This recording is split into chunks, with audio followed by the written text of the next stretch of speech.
Puluhan sepeda motor yang terjaring dalam razia knalpot brong dimusnahkan di Mapolres Lok Sumawe dengan cara dipotong menggunakan gerinda.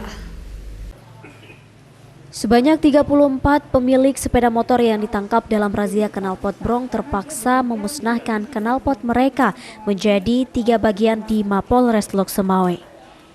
Penindakan ini dilakukan agar pemilik sepeda motor jera dan tidak lagi menggunakan knalpot yang meresahkan masyarakat tersebut. Pemotongan dilakukan sendiri oleh pemilik sepeda motor dan disaksikan oleh sejumlah anggota polisi.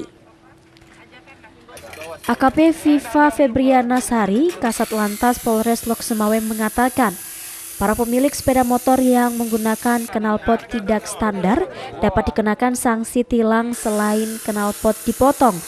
Pemilik juga bisa dijatuhi hukuman pidana selama 1 bulan penjara. Dan kemudian selain kita berikan edukasi, kita juga beri tindakan berupa tilang.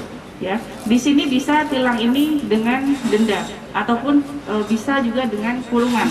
Ya, jadi kita sosialisasikan juga bahwa pelanggar ini tidak hanya bisa kena denda tilang, tapi juga bisa denda kurungan selama 1 bulan.